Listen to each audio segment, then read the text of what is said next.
Le segnalazioni correlate temporalmente alla vaccinazione nella regione su circa 6 milioni di dosi sono state 15.000. Di questi 1.200 classificati come gravi. Questi i risultati dell'osservatorio sul vaccino anti-Covid che in Veneto può contare oltre che sulla farmacovigilanza anche sul canale verde. Su 6 milioni di dosi somministrate nella nostra regione dunque sono state registrate 15.000 segnalazioni di reazioni avverse pari allo 0,25%, 1.200 quelle classificate come gravi, lo 0,02%. Tra queste ultime più della metà riguardano febbre alta, ci sono stati poi casi di svenimenti, di dissenteria, 180 di trombosi, pochissimi invece quelli riferiti a reazioni allergiche. Tra gli eventi lievi rilevati emergono casi di febbre non alta, cefalea e mialgia.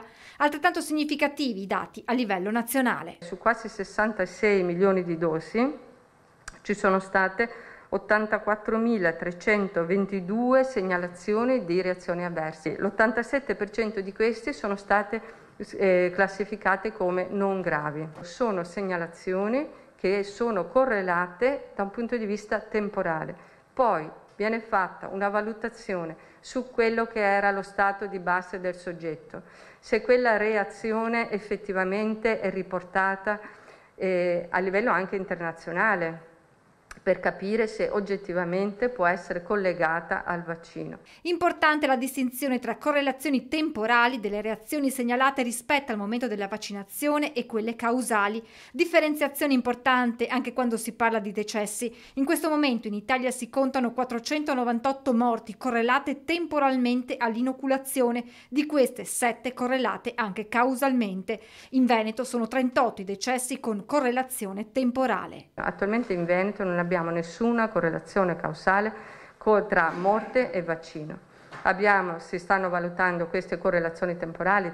È toccato poi al direttore della medicina dello sport dell'USL 2, il cardiologo Patrizio Sarto, mettere a confronto i dati sui casi di miocarditi e pericarditi legati al vaccino e quelli invece emersi dopo il Covid. I dati italiani sono circa 3-4 per milione di dosi inoculate, quindi stiamo parlando di un dato molto contenuto. Ben diverse le percentuali di miocarditi dovuti alla malattia da coronavirus. Noi stessi abbiamo pubblicato qualche mese fa un lavoro con l'Università di Siena dove abbiamo avuto il 3,3% di casi di miopericardite nella popolazione di atleti che abbiano avuto il Covid. Quindi siamo 1,3%, intorno al 3% rispetto a 0,00 contro il vaccino.